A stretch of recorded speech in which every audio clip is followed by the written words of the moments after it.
One of the best things about calisthenics training is that it doesn't really require much in the way of equipment. After all, you are essentially your own gym and weight machine.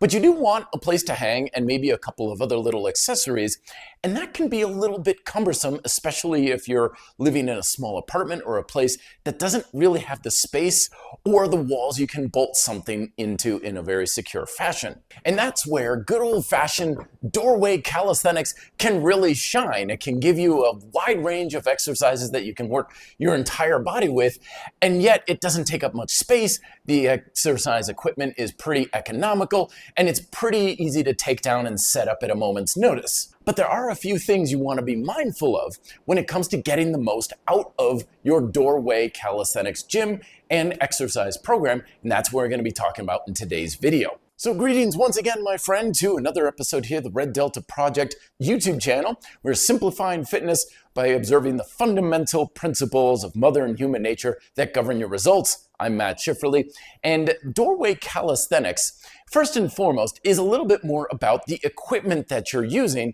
and how it can be a little bit different from what you would use in a typical gym or out on a playground. Now, the first place I usually recommend people start off is with some sort of set of suspension straps that has a sturdy door anchor. And this is a little bit different from going with a simple doorway pull-up bar because it gives you a lot more versatility and a lot more adjustment that you can use for common exercises like push-ups and rowing and so forth. Now, for this, I recommend either using the Wild Gym Pocket Monkey or you have the Nosk Home Trainer, both of which are extremely lightweight, very portable, and so suit people who are traveling a lot. So things like hotel door gym setups can be very good, and you're not really finding a good place to go with.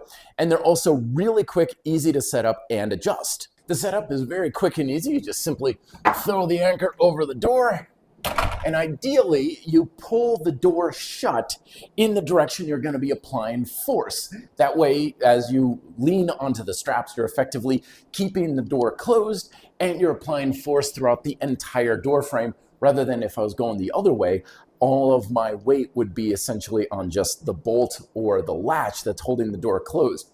Be mindful of the door that you're using too. You don't want to have anything that's too old, like old farmhouses and stuff, where you have gaps up there, or wood that's got to be really flexing. Safety should always be a primary consideration. So if you can find something like a metal doorway, then that's going to be the most strong and sturdy, and you want to make sure that it's not going to compromise under your weight. So a classic doorway setup gives you a lot of versatility when it comes to being able to work your back. I can work my triceps, I can work my legs. Everything I can do on a typical gym or set of suspension straps can be used with a door anchored suspension setup. But there is one big limitation you want to be aware of. And that limitation is the fact that I can't physically get underneath the anchor point. So I'm always having to work with a limited range or how much weight I can put on my feet or my hands, because I can't get underneath for things like leg raises, pull-ups. I'm kind of constricted to rows. If I do use pull-ups, it's going to be kind of at a bit of an angle like this, so I'm going to have to use like single arm variations in order to really get my back and my biceps to work adequately. So it's a good way to go if you're just in a hotel room or you have little other options. But in my opinion, if you can go with something that allows you to get underneath it, that's definitely going to give you better options. And so in that case, for my money, the ultimate doorway calisthenics setup is going to be some sort of an overhead anchor point or pull-up unit that you can physically get underneath. And for that, I recommend two different options. One, of course, is the Pullup Bar from pullupdip.com. And this is a typical gym doorway pull-up style apparatus with one big notable advantage, which is that it brings the handles up a little bit higher above the actual door frame.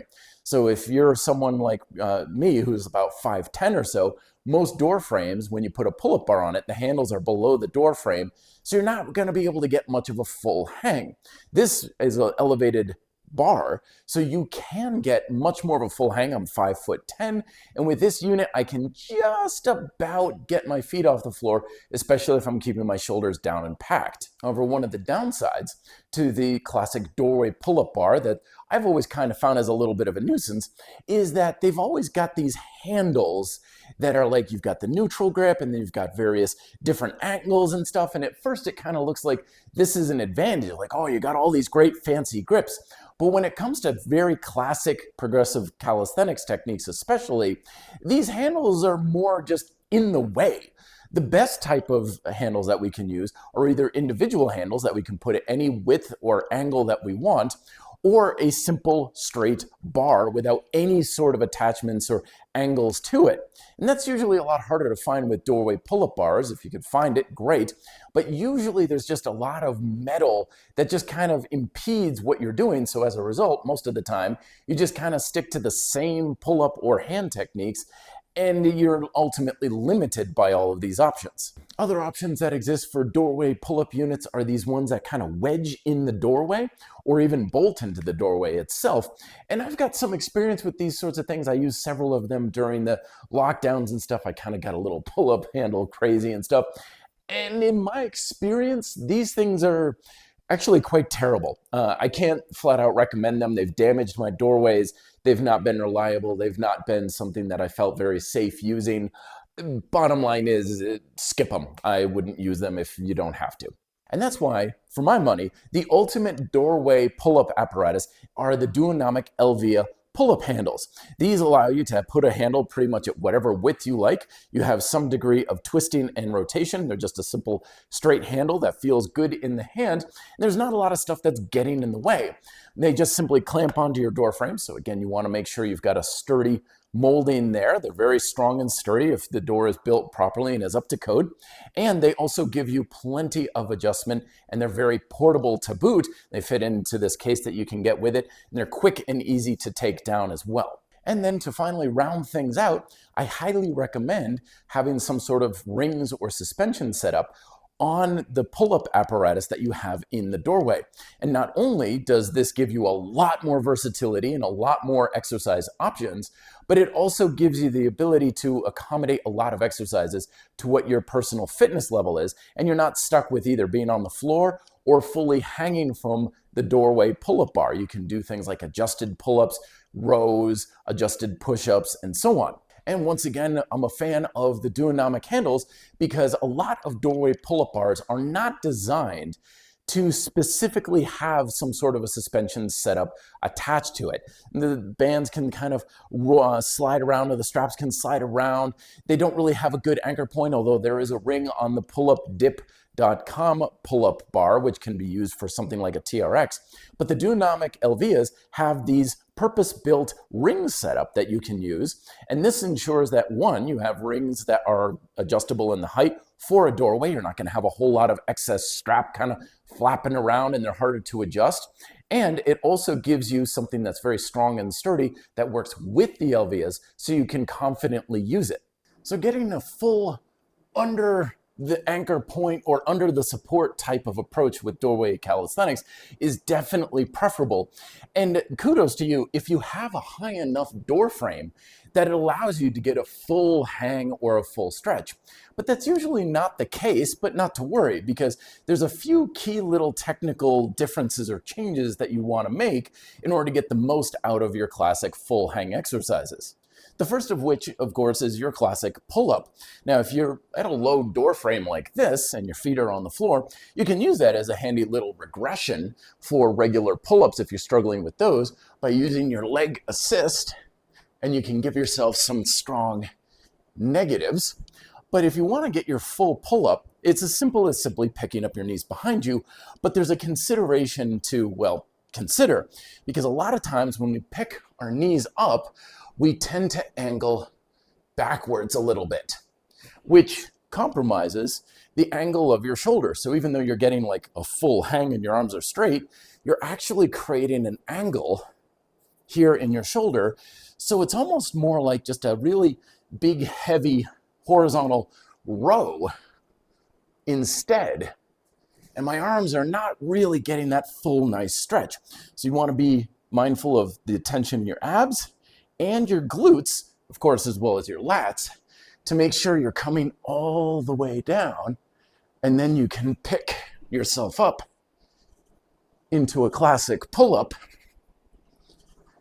and get the full range in your back and your arms and get a full hang. The next exercise to be mindful of course, are hanging leg raises. And there's a couple modifications for this one. One is to simply, again, pick up your knees so that way you've got a full hang and you can just tuck yourself on up with each lift. But that's a bent knee variation, and most of you are probably going to progress to the straight leg variation. So in order to do that, we have to kind of kick our knees or our legs out as we lift upwards. So keeping tension in our back and lifting like so. That gives you more resistance at the very top of the range of motion, but it's not quite the same resistance at the bottom.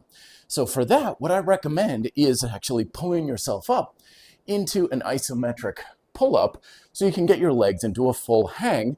And it's good little practice for your back anyway, where I'm just holding up, and now I can get the full extension. And it's also a really good way to learn how to stabilize in your back so you're not swinging back and forth. Ab sleeves can certainly be a suitable way to also elevate yourself up a little off the ground so you can get a full hang from it, especially if you lack the grip or the back strength to hold yourself up.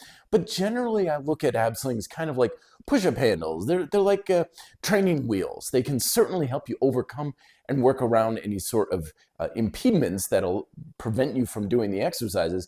But in the long run, you want to kind of transcend beyond these things, developing the strength in your grip and your back so they're no longer needed. So use them if need be for now, but don't become too reliant or dependent on them.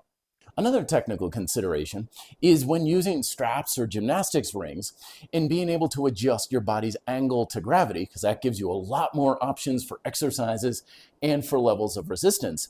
But there's a challenge with this because doorway pull-up apparatuses are designed to be strong and stable as long as you're applying force straight down against the door frame.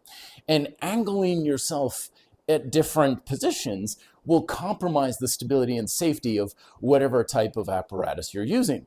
So how do you adjust your angle to gravity without adjusting? And also be mindful that going at these various angles can be an advantage of using the classic suspension setup that uses the door frame with the door closed style of adjustment. Well, for that, all we do is we adjust the height of the rings or the handles themselves. And so in doing this, it gives you the ability to now adjust your angle to gravity for things like push-ups, tricep extensions. You can angle out slightly, about 15 degrees or so, but we want to be prudent with it and make sure that we're still applying force straight down, but now we can still adjust our angle to gravity and therefore adjusting our resistance. So at the end of the day, any suitable doorway can become a full-scale calisthenics gym to give you the full repertoire of calisthenics training exercises to build up the strength and muscle in the body that you want. It's also a heck of a lot easier to set up and more portable than something you have to kind of bolt onto the wall. And it's a lot more stable and more versatile than one of those wonky tip-laden power towers that you can find out there. More videos here to deep dive into the equipment if you're interested in checking some of that out. I also have links down below as well. Granted, keep in mind those are affiliate links, so if you end up purchasing something that will help to benefit Red Delta Project, let me know if you have any further questions about your home gym setup in the comments below. Would love to hear from you. Thank you very much for watching. Be fit and live free.